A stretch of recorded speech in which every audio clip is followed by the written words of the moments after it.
महाराष्ट्र लोकसेवा आयोगाच्या औषध निरीक्षक पेपरफुटीची व्याप्ती आणखीनच वाढण्याची शक्यता आहे। 22 मार्चला झालेल्या परीक्षेच्या 2-3 दिवस आधीच पेपर फुटल्याचं गुन्हे शाखेच्या तपासात निष्पन्न झालंय। 22 जुलैला जाहीर झालेल्या 488 जणांच्या अंतरिम गुणवत्ता यादीत बहुतांश विद्यार्थ्यांना 200 पैकी 120 गुणांपर्यंत मजल मारता आली, तर 120 पेक्षा अधिक गुण मिळवून वरचा क्रमांक मिळवणारे असेही काही विद्यार्थी आहेत ज्यांची अगदी काही महिन्यांपूर्वी झालेल्या इतर स्पर्धा परीक्षांमधील कामगिरी सामान्य होती आणि त्यांचा क्रमांकही हजारांमध्ये होता। त्यामुळे हे सगळे परीक्षार्थी सध्या संशयाच्या फेऱ्यात अडकलेत। या प्रकरणी कौटिल्य अकॅडमीचा संचालक प्रवीण पाटील याला देखील अटक करण्यात आल्यानं त्यानं त्याच्या संपर्कातील अनेक परीक्षार्थींना प्रश्नांचा संच दिल्याचा संशय आहे। त्यामुळे केवळ एकाच परीक्षार्थीला प्रश्नपत्रिकेचा संच मिळाल्याच्या आयोगाच्या दाव्यावर प्रश्नचिन्ह उपस्थित होतोय।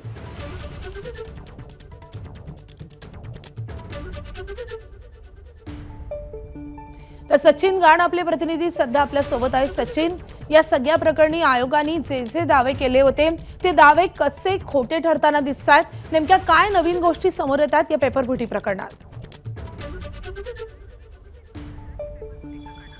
माधवी, आपण बघतोय की या संपूर्ण प्रकरणामध्ये महाराष्ट्र लोकसेवा आयोगाचा पहिल्यापासून हा दावा राहिलेला आहे। केवळ एकाच परीक्षार्थीला प्रश्नपत्रिकेचा जो फुटलेला संच होता तो मिळालेला होता। मात्र हे दावे आता कुठे ना कुठे फोल ठरताना आपल्याला दिसून येत आहेत, कारण प्रश्नपत्रिकेचा जो संच फुटलेला होता ज्यातील 294 पैकी 77 प्रश्न हे त्यांच्या पर्यायांचं अगदी तसेच जसे पेपरात आलेले होते तो 2 ते 3 दिवस आधी फुटल्याचं आता गुन्हे शाखेच्या तपासात निष्पन्न झालेले आहे।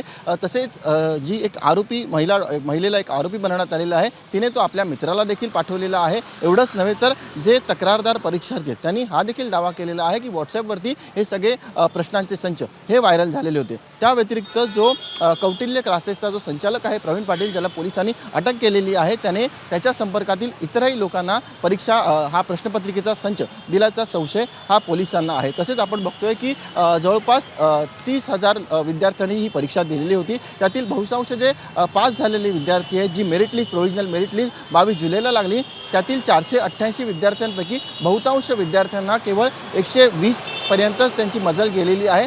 तर जे विद्यार्थी संशयाच्या घेरात आहेत त्यांना जवळपास 140 ते 165च्या घरात गुण मिळालेले आहेत आणि त्यांचे अगदी काही महिन्यापूर्वी ज्या स्पर्धा परीक्षा झाल्या त्यामध्ये त्यांची कामगिरी ही अतिशय सामान्य राहिलेली आहे आणि त्यांचा जो क्रमांक आहे तो देखील काही हजारांमध्ये आहे। त्यामुळे केवळ एकाच परीक्षार्थीला हा पेपर मिळालेला नसून अनेकांना मिळाल्याचा संशय आता पोलिसांना आहे आणि त्या दृष्टीने तपासाला देखील सुरुवात करण्यात आली। माधवी, सचिन, आणखी एक प्रश्न उपस्थित होतोय। मार्चमध्येच हा पेपर फुटला असा संशय निर्माण झालेला होता आणि त्यानंतरही भरती प्रक्रिया मात्र राबवली गेलेली आहे आणि त्यावरूनही आता प्रश्नचिन्ह उपस्थित केले जातात आणि अर्थात यावरून आता राजकारणही सुरू झालेलं आहे।